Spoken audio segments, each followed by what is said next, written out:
Hello, everyone. Thanks for joining us today. Um, my name is Paul Kostek. I chair the Education Committee, which is part of the Humanitarian Activities Committee. And we're going to be talking today about the project reviewer opportunities that we have for many of the projects we have going on. Feel free as we go along to ask questions in the chat, or I guess have you got everyone muted, Juliana? I do. Okay, so if you can just put your questions in the chat, that would be great. So why don't we move on to the next slide?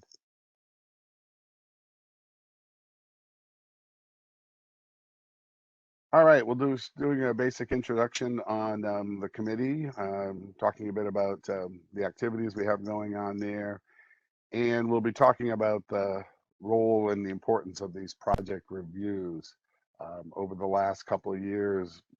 Last year with COVID projects, and this year with some new HAC and site projects. We've been pretty much overwhelmed in terms of volunteers, and so we really need to find some folks. So we want to spend this time talking about um, the time commitment, the role, responsibilities of folks who are doing reviews. So we can move on to the next slide. There we go. So the Education Committee exists to provide resources for members who are interested in humanitarian activities. You may have seen the ILM courses that we have on a range of HAC topics, and we're in the process of actually putting a new one together on how to put together a successful project plan. We're also kicking off, this is the first of about 4 or 5 webinars we'll be doing this year on different topics related to HAC projects.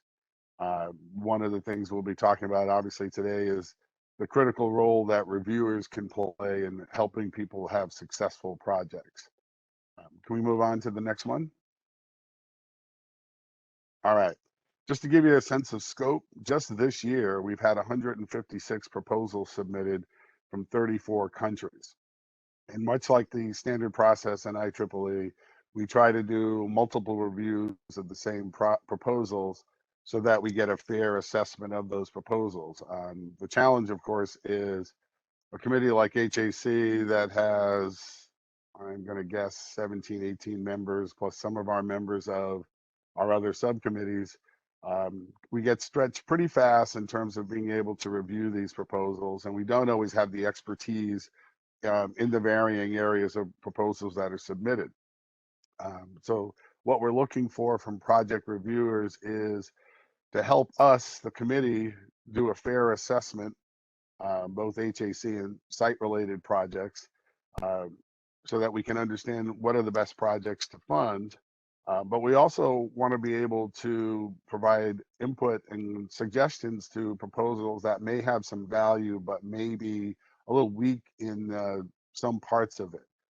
So what we're looking for with reviewers is to really help us review projects that, number one, make sure they fit our HAC goals, um, have impact on a community, and also provide some interesting opportunities for volunteers to develop skills. We go to the next one. All right, so what does a reviewer do? When you sign up to be a reviewer, and we'll have a URL at the end of the presentation for you to do that, what you'll be able to do is you'll be assigned a group of proposals to review, typically given a couple of weeks to do that. And in that time, you'll be reviewing it for the project description, a plan, who are the team members, a budget, a schedule, are there partners? We've been doing a lot of work with societies this year and also the regions, and there are sometimes external organizations involved. You'll be asked to go through and assess each of these areas and provide feedback as to whether they are strong cases or there may be some issues that you have questions on or need some clarification. My experience on doing these, last year we did, I want to say about 200 or so for COVID related projects. Once you get a rhythm and get used to doing these, you can do them typically in about 20 minutes once you get a sense of what it is you're looking for. So time commitment wise, if you've got 10 or 15 projects to review, you're talking maybe you can do 2, 3 a day, an hour or so a day over a week period. You should be able to get all your reviews done. Can we move to the next one? And we're scoring projects based on certain things. We want to talk about meeting the goals of the humanitarian activities. If you're familiar with the United Nations strategic goals, those kind of are similar to what we're doing within humanitarian activities. And so we want to make sure that what a project is doing is creating and meeting one of the needs identified by the United Nations goals. We want to talk about who this project is impacting and how are they going to receive and use the project.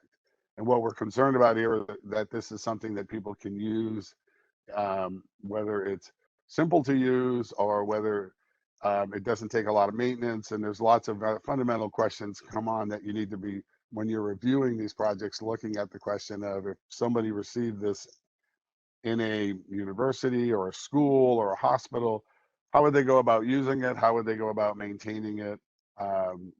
Would it really be usable and would it really be solving a problem?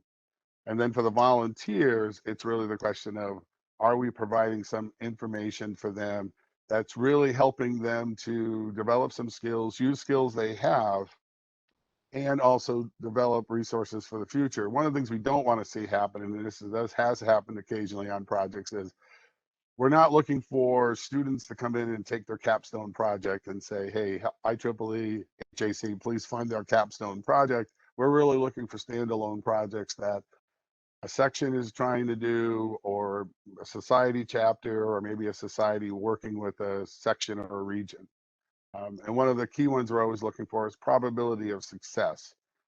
There's a lot you can learn from failure, but we are looking at these projects as they move forward, have a level of success that they actually are implemented, or if they are building a prototype, that this prototype can then be at least demonstrated to people and show the potential of success moving forward. Can we move to the next slide? There are a whole bunch of issues that obviously when we start many of these projects, and when we were doing the COVID projects, this came up where people were trying to collect data. So there's lots of questions that come up about making sure if we're collecting personal information, we have to make sure that we're following whatever country this project may be done, or following their privacy laws.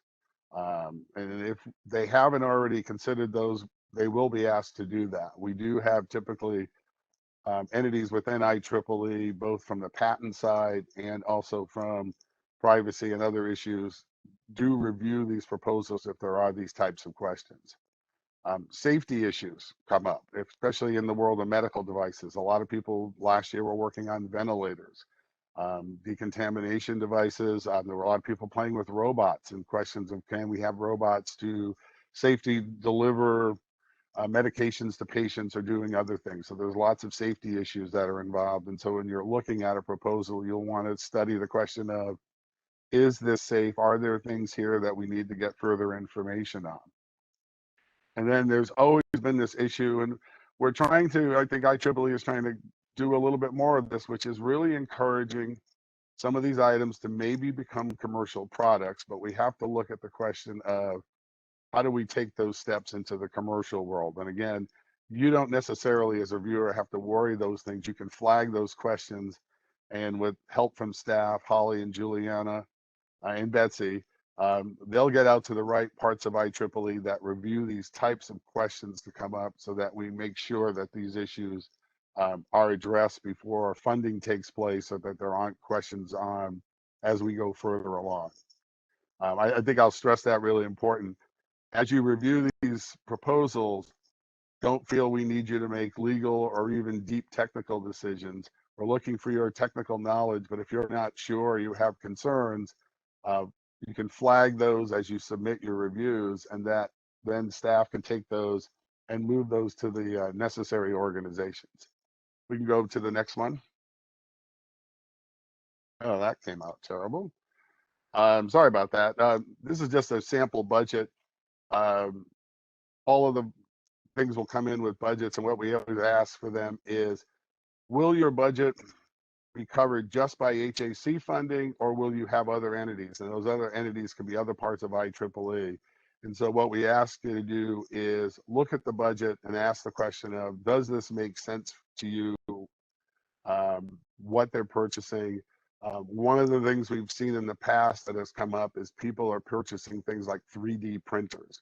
The question always becomes, what happens to that printer once this project is done? And so those are the types of things you really would like to, and I see a question came up, and I'll answer your question in a second about the commercialization. Um, but in terms of the budgets, it's really asking yourself, if you looked at a budget and said, I have questions about, are they buying a 3D printer? What happens to the 3D printer after the project is done? That's the type of question we would go back to the proposers and say, tell us what happens to this equipment after the project is done, whether the section or the student branch keeps it, or what is the plan for it? Those are types of things to flag. Eric has asked the question really about the commercialization. It's not a bad thing, but it is something we need to just keep track of. There's always questions about how IEEE funds are used, and are they funding commercial enterprises? And we just need to go into that. And when we approve a proposal and move it forward, it's really making sure we make a conscious decision of understanding what the folks are planning on doing after, and what the responsibilities are, and who owns patent and intellectual property, those questions. So that's really, it's a flag in that regard. It's not necessarily a bad thing, but it's really making a decision consciously going in that we understand what people are planning on doing, so that the organization isn't surprised later, or people aren't coming back later and getting, I'll put IEEE or any other group into a discussion over who owned this intellectual property that was generated with a project. So that's really why that's a flag. It's not necessarily bad. It's just a question of everybody understanding both HAC, but also the other entities within IEEE that manage intellectual property and manage roles and responsibilities of how those things are done. So hopefully that answers your question there. Can we move on to the next one? All right. So the next couple of slides are really questions about going through a review as you look at the proposal that's in front of you, and maybe questions you want to ask people. I'm not going to read these are going to be available to you. But it's really when somebody says they're doing certain things, it's asking the question of, and I'll take a perfect example here is question 2 in example 1, which is a make-buy decision where somebody talks about, we're going to create and build an ultrasound probe, but then the question is that going to cost you more to do that than you could actually just buy one commercially? And so some of the questions that will be put to people will really be along the lines of, does it make sense to do the design of this when you can buy it just as cheap, when we're trying to deliver something to be used with, whether it's patients or other folks for a service?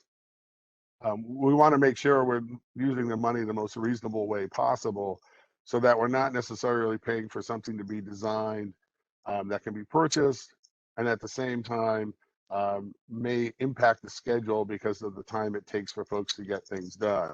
One of the comments I'll make about schedules that we learned last year on projects is, this is one of the biggest challenging areas, I think, for most people when it comes to doing projects. It's probably the best experience for anybody, especially students who are working on this thing, to learn about is their scheduling is usually really too light. It's not sufficient to really get a project done. You'll see people talking about, we'll be getting this done in 4 weeks, when the reality, it's probably an 8 to 10 week exercise, especially with things going wrong, especially when you're trying to integrate together hardware and software. So those would be things to look at as you see schedules being put forward, to really look at that, especially if you're an experienced professional, kind of giving back feedback to people about how realistic is the schedule that's being done.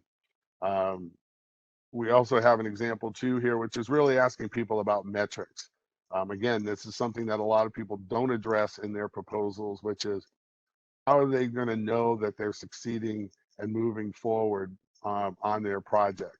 And so it's very important, again, to be providing both feedback and sometimes a reality check for people so that they fully understand that when they're moving forward on these projects that especially for students, I think students, it's always tricky because you're always kind of thinking about the university schedule of I have a first quarter, second quarter, third quarter, fourth quarter. Well, in the real world of putting these projects together, that isn't necessarily going to be the flow you're going to have for your project. So again, scheduling is another big one. Can we go to the next slide, please?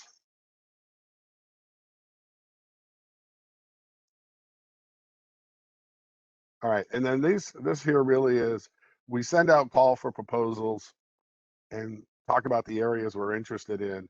So one of the things we would ask you to do is make sure that the proposal meets what it is that we've set out in terms of what the call for proposal is. You know, last year we were very focused on COVID related projects. So we had a lot of projects on hand sanitizer. We had projects on ventilators. We had projects where people were coming up with devices to, and even though they were commercial ones, to open doors so that you didn't have to touch doors, so that if you were worried about the spread of the disease from touching something. So it's really a question of making sure you understand fully what the call for proposal is and how that relates to what the project is that is being proposed. And is it really solving that problem, or is it on the periphery and maybe they need to rethink it, or maybe it's not a project that's appropriate at all. One of the other challenges, we had it last year and it's still, I think, in play somewhere this year, is that travel is pretty limited in certain parts of the world. So when you see travel budgets, the question should always be asked, are you able to safely travel? I think IEEE is still, you know, we're starting to see conferences open up with in-person attendance, but a lot of other activities are still being done remote. So it's important to understand when you see travel in a budget to ask the question of, is this country allowing travel? Can they safely travel? Do these volunteers need to travel, or would it be safer for them to do a Zoom or WebEx type call? And you may, if you see that they're not traveling, you may see license requirements and other expenses related to Zoom, because that does come up, that there are parts of the world where access to the free licenses and Zoom and other aspects are not that easy to come by. So there may be questions on that. And again, feel free as you're filling out assessments. I really encourage you, if you have any questions at all, to be using the forms, to be filling out and asking these questions so we can go back to the proposers. Again, when in doubt, just ask, because there may be other folks, the other reviewers may see the same thing, or it may be missed. And it's very important for us to, as much as possible, be helping out the people doing the proposals. And then, of course, the other questions are, sometimes students will talk about, or proposers will talk about partnerships with maybe a hospital. And the question we always want to ask is, do you truly have a partnership with this hospital? Or did you talk to someone there and they said, yeah, we'd be interested, but they didn't really say, yes, we will let your students in to try out their robot delivery system. So it's very important to have clarity from people as to what are the agreements with hospital, schools, whatever it might be, in terms of sponsoring, but also in terms of access to allow demonstration testing. Can we move to the next one, please? All right, a few more on these. And again, it's really this question of, who are the stakeholders for this, to receive this project? And are they truly identified? Occasionally, and I've seen these in reviews where people said, we plan on talking with. That's really not what we want to be at the proposal level. We want people that have already had these discussions to say, this is how we plan on using this, and this is where this will take place. And it's, when you're reading these proposals, it's really getting as much detail as you can from the proposal of what they expect to do. And if you're not able to get that, then I think it's very fine to be going back and asking more and more questions. One of the other big ones is obviously we need to have an IEEE senior member typically leading these projects, and we obviously like to see site involvement. It can be a situation where maybe they're an area where there is no site um, committee, so there is no site involvement. But as much as possible, we would like to see site folks involved with these projects as they're moving forward. Can we go to the next one? All right, and then of course, this kind of gets back to probably one of the key areas we need a lot of folks' help on, which is the technology discussion of, is the technology that's being put together truly novel? Is it bringing something new to the table? Um, and is it really solving the particular problem that they have identified? Um, what we're also trying to make sure is we're not, and again, it gets back to this whole question of, we don't necessarily want not, we don't want to not be commercial. It's a double negative, but we do want to be able to say that we're not providing resources to someone who's trying to start a company. We're trying to create a project here that will meet the goals of HAC and site, which is providing better access, better lives for people. Um, so we're looking to make sure that the project, the technologies, have an end use that will make a difference in people's lives. And again, the team, the stakeholders, it's understanding who the stakeholders are and making sure that everyone is clear on what's being delivered. Again, and I think the example 4 kind of mentions the medical personnel. We saw several of those last year where people had a plan for a hospital, but it wasn't really discussed fully with the hospital or the hospital staff, and the whole question of who's running this project once it gets delivered. Would it be someone supporting it? Was the expectation it was being turned over to the hospital staff? We really need a clear understanding of what happens to this project once it's delivered to the stakeholders. And again, those are important things to be looking for as you review these proposals. Can we go to the next one? All right. This is a real short presentation, but I think it really is critical. And I know, especially like I said, I know for a lot of people who are really busy, you may not be able to be active in a project, but reviewing projects can be a really satisfying thing. It can be a learning experience. There's some fascinating things people are trying out. Um, and I really think that if you have the time to do that, you'll both be helping out the students with their projects, the proposers. You'll also be helping out IEEE, HAC, and site. And the most important thing, you'll be helping deliver services to communities around the world that are in need of technology solutions to problems. There is a link on the bottom here that can be used to sign up to be a volunteer reviewer, and it won't take long to put you to work. I know I mentioned we have quite a few coming in, and we still have more coming in. There's another, I believe, a round of proposal requests going out soon. That'll provide you an excellent opportunity to learn. So again, thanks all for your time, and I hope you enjoy your reviewer experience. Are there any other questions? So Paul, we did get some questions in the Q&A box. Okay, go for it. So first of all, from Kenneth Bintu, my question is, why are proposals not reviewed and selected according to regions? For instance, Region 8, all proposals from Region 8. Reviewers should be from Region 8. Same applies to other regions. I've seen different IEEE regions have different economical, social, political, and commercial problems. I've seen also current review system relies on Google search for some backup information. Can this change a bit? And Paul, I have some thoughts on this too. So after you, if you want to. Sure. Well, I think yep. I think what we always strive for in terms of not making it region specific is we're also worried about the technologies that are being proposed, the activities.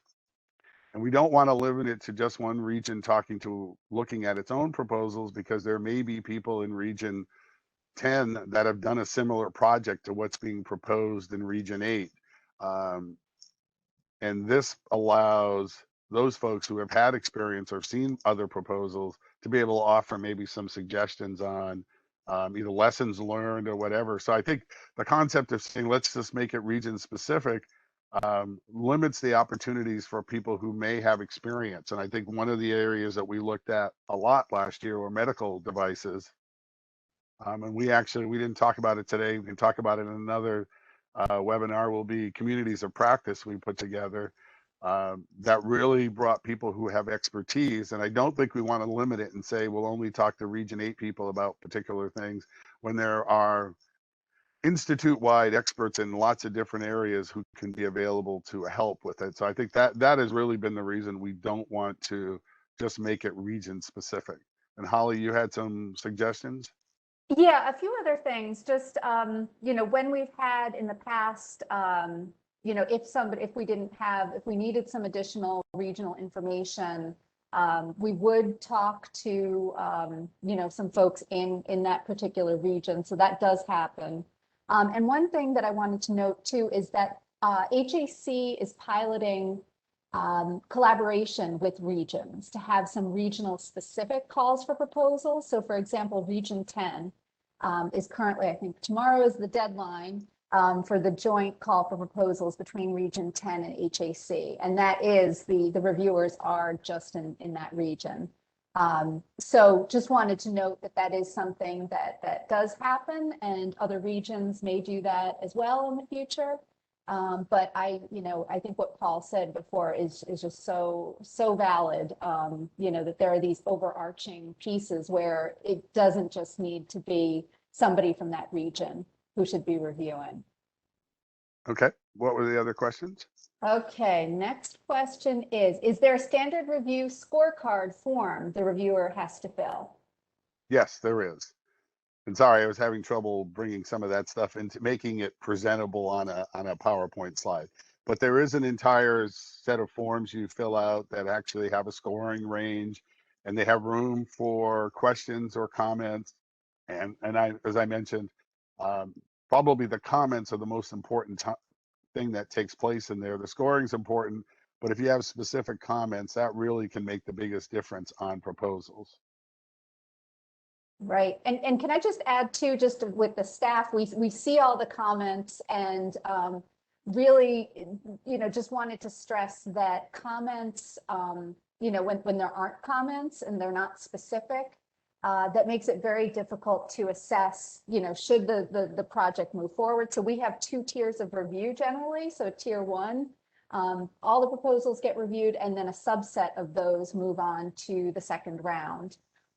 So the more detailed the comments are, the easier it is for the team to assess, what moves forward. And then also in providing feedback, because we do provide feedback to everyone who applies. The more detailed the feedback is, the more detailed we can give that to the applicants. Okay, the next question is, are the volunteering reviewers in contact with the same focal point at IEEE? I think the answer is yes. Same focal point, wouldn't that be Betsy? Or whoever's managing the Right, yeah, so that's what, yeah. exactly, yep. Right. So you'll get your review package from one of the staff members, typically Betsy Tolan, and then she would be the person you would go back to if you had specific questions beyond whatever you put in your score sheet, or if you had other concerns. Okay. Next question, is there an onboarding process for the volunteering reviewers? I guess we can create one. We really don't have one. We kind of did this last year. So 4 or 5 of us who did this, I don't know how many proposals Karen, Maylin, and myself did last year. We didn't really have an onboarding. We probably can put something together that would help people out. Maybe a quick walkthrough session similar to this to get people through. Here's what the scorecard looks like. Here's how you do it. I tried to touch on some of those things. Like I said, my sense is about 20 minutes can get you through a proposal, get through a budget. If it takes more time than that, then that's usually when there's lots of more questions you have to start addressing. Mhm. But we will take the action of, you can give that to me, Holly. We'll try to figure out some sort of onboarding thing for reviewers. Great. Yes. Yeah. I mean, this webinar, we are recording this and this will be posted. So this is going to be a big part of that. And there are actually some written documentation that Betsy does provide to everyone, but coming up with a whole package, I think is yeah, definitely something. Yeah, we'll get something put together in the next few weeks that at least will get people through a good sense of what's going on. All right. Next question here. As reviewers, can we work/review with projects developed by student branches? I think the answer is yes. I mean, it depends what you mean by work, I guess would be the question. You can, I mean, we do ask the reviewers to recuse themselves if it's a project they're either actively involved in, or we've had a few branch counselors who had students putting things and we've asked them to recuse themselves. And I think sections would be the same thing. If you're a active section volunteer and your section put something together, we'd probably ask you to recuse yourself from reviewing your own section or your own society chapter's project. So, and that's pretty standard IEEE procedure too. I mean, we ask people to recuse themselves from anything they're directly involved in. Oh, and Anything else? just a note too, that there is a form, a conflict of interest form that we do ask reviewers to fill out if they find they've been assigned a project that they have some involvement in. Okay. We'll put that in our little package of information on onboarding. Okay, next up here, are there any rubrics for reviewing and evaluating the proposals so review should not look subjective? We really haven't put anything together like that, have we? At this stage, no. I mean, we've basically asked people to use their technical knowledge the best they can. I think there are sometimes challenges for folks with some projects if they're not familiar with them at all. But I think the question would always be, when you read a project assessment or objective, and once you read the description and the budget and the schedule, the question, I think you can pretty much figure out, even if you're not an expert in the technical area, is, does this make sense? And I think anyone with any level of technical experience can typically read a proposal and a budget and a schedule and figure out, I don't believe that can be done. You know, I'm not a robotics expert, but I read several proposals last year and I knew they couldn't do it in 12 weeks, what they were talking about doing. So we don't have that yet. I think maybe those things will evolve as time goes by, as we go further along in the review process. Okay, next question. Some technological proposals require people with technological knowledge backgrounds. Do you send proposals according to reviewers' education or knowledge and experience in that sector? I guess we could. We have not at this point, right? I mean, right now we're just sending proposals. I know last year we just gathered proposals and sent them out to whoever was available to review. Have we thought about that at all, of looking at the backgrounds of people? Yes, and that really ties into the partnerships that HAC is cultivating with societies. So for example, HAC is partnering with EDS, the Electron Devices Society, and actually will be launching later today or tomorrow a joint call for proposals that is specifically related to EDS related technology, and those folks will be reviewing them. So I think going forward, a plan then is to gather experts in different areas and be able to leverage those when needed for the general call for proposals as well. Right. And we were, you know, I mentioned the communities of practice, and I think we need to kind of build that out a little bit more. And that Yes. also may become a resource to this area.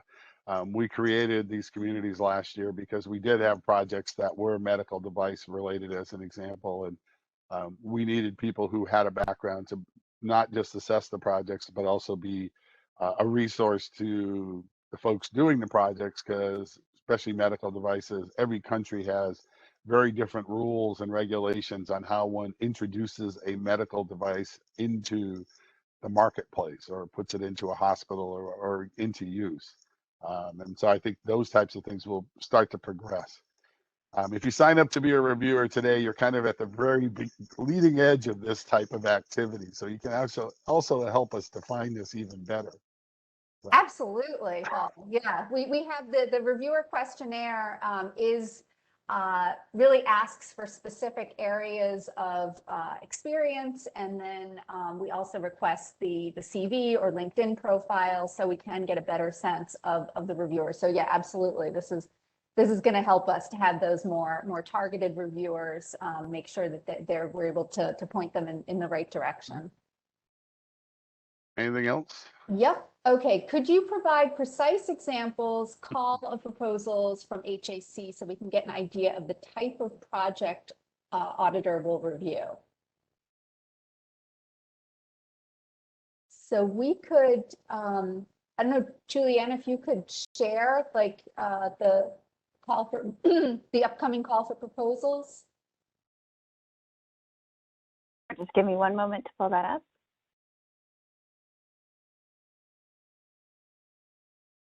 So while Julianne is pulling that up, I'll just, there are several at the moment. So like we mentioned, there's the Region 10 call for proposals closes tomorrow.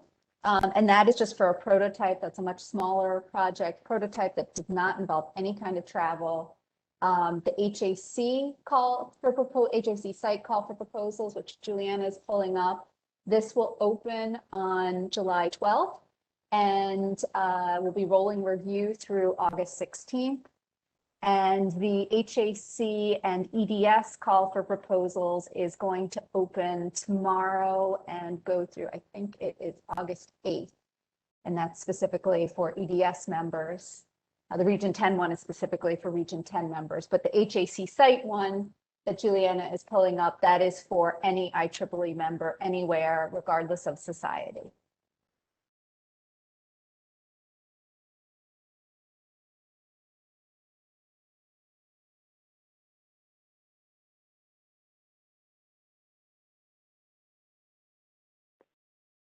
And probably I'll just mention the key area here is just looking at the types of project areas we're concerned about.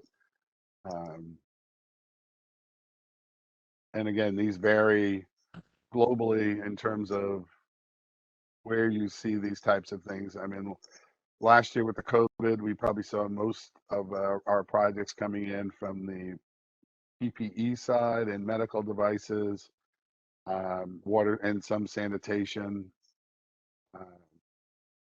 So it's kind of a variable. I think now that somewhat COVID has subsided, not everywhere in the world, obviously.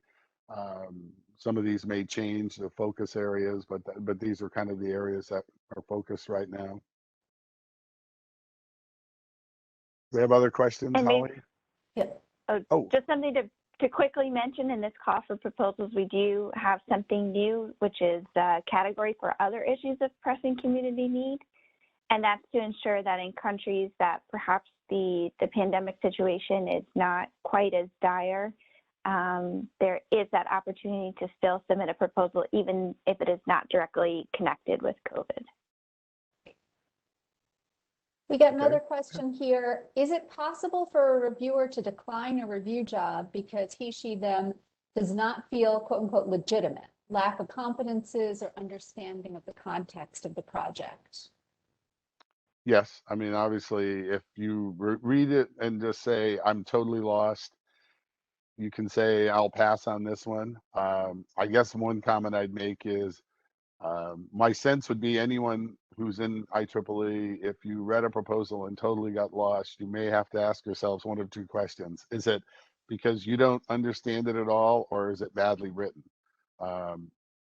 So there are times you shouldn't put yourself on the spot and say, I don't understand what this is. I must not know what's going on.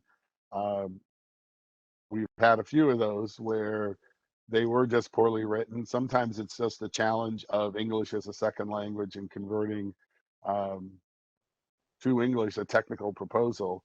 But you do have that ability to say, no, I'll decline to do this review. Let me see. When I see there was a comment here from Juliana about time available, that Betsy Toland, our colleague, does ask reviewers about their availability, and we can adjust the number of proposals based on that. So I think, yeah, that you know, Paul mentioned how long it takes to review a proposal generally. You know, sometimes people think they don't know if they're going to have time, but we definitely will, the staff team will work with you. We would like to engage as many people, as many reviewers as possible. Yep, yeah, can we specify the time we can commit, or the review load is standard, right? Yeah, so it is customized. You aren't necessarily going to, every reviewer is going to get 10 proposals no matter Right. what. Yep. I think, and it just depends how many proposals come in and everything else. So. Right, and yeah, another related question, how many proposals a reviewer is supposed to review in a week? Oh, to do in a week or a month. Yeah, and again, it's just kind of a variable on what your schedule is and how many proposals come in. And we typically try to do 3 reviews per proposal. If you've ever reviewed papers for a conference or done peer reviews for magazines for IEEE, it's similar to process. It's 3 people reviewing and then coming together and going through the review results to make sure, especially when we have outliers, you know, you have someone who rates something very low and everyone else is medium to high, or vice versa. There's always that need to come together to just see if you have someone who either misread it or they read their first proposal and are tough on the first one and they get easier as time goes by, or vice versa. So it's much similar to the process of reviewing papers for a conference. We've got another question. This is great, all the questions we're getting. How and why is organizational unit as fiscal unit important in HAC site projects? Does it only satisfy as a fiscal unit, or do they have the control over what comes in and out of the project? If a team consisting of YPs and some students from a different college applies for a project, is it fine to have the section as the fiscal unit rather than the student branches? And Paul, Julianne, and I can definitely talk about this one too after you. Okay, I was going to say, I think the rationale of having the section involved is it's usually, that's where the money goes through in terms of money management. Just a little bit easier in terms of sending the money to an individual's personal account. We would hope, or I would hope, that going into a project that the section would be made aware of it, or the society chapter would be told, hey, we've got this project going on, and $5,000 may show up and we plan on using the money for this project, and that you would have buy-in from them or support so that people aren't surprised. I don't think we would expect this section necessarily to be in there monitoring the project, maybe assisting with, and again, you would hope that this would be a collaborative activity, that the students, YPs, whatever level is doing the project, would be letting the section, society chapter, student branch know what's going on, so that there weren't any surprises later on. We don't necessarily expect the section to say you can't have money because we don't think you're doing it right, but we do want that engagement taking place. So I think I thought I saw part of the question too was something about multiple schools or multiple YPs from different schools. We're fine with that, as long as people have a way to collaborate safely. And again, we're back into, I'll call it the COVID protocols.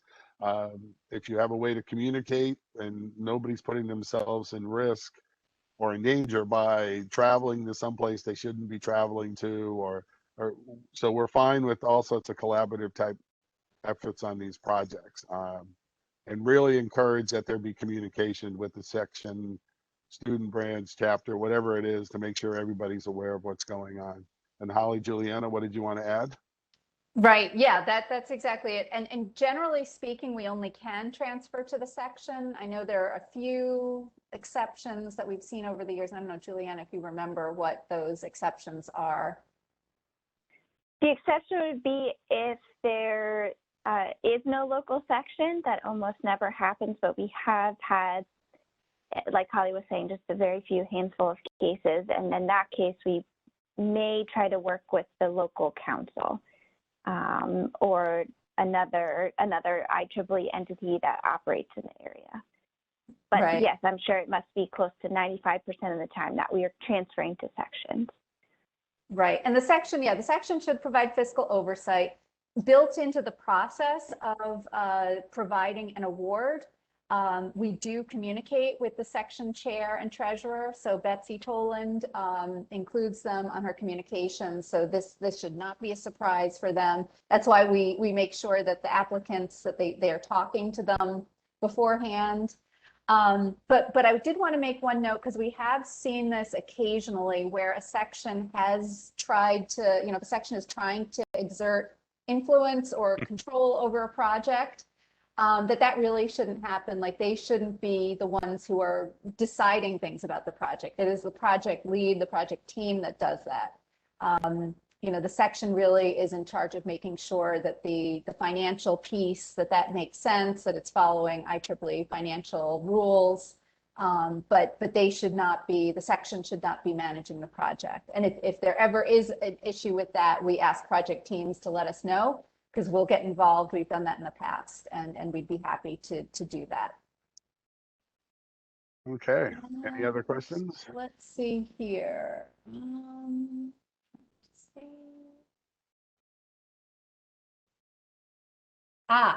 Okay. Can the reviewer be able to get a certificate of appreciation from the HAC committee? So that one maybe. Yeah. I'm sure we can do that. Yeah. We probably were negligent in doing that last year. We probably should have done something for the folks who did. We're actually working on that. We're working on a certificate of appreciation, a mechanism for that. So that is definitely in the works for everyone who has this role. But I just wanted to say, if there's a particular need for a certificate or a letter that you need for whatever reason, just send the staff team an email, and we can work with you to get one done. We definitely, we've been doing this along the way, so we do get those requests in, so that's fine. And then, okay, can a single HAC applicant select multiple entries with different projects? I'm not even sure what that. Do you understand the question? I think that means can a single applicant apply multiple times, I think. Oh. And the answer is no. There you go. That is specifically in our call for proposals, we say, each applicant can one only shot. submit. Mm-hmm. Okay. Let's see, and somebody said, CR said, suggestion, LinkedIn recommendation can be a form of certificate of appreciation. So that, yeah, just from the staff perspective, I don't think, that really, we don't have the capacity to do LinkedIn recommendations. In this regard, if you wanted to talk with somebody individually about that, that would be one thing, but just as a, in terms of the HAC office.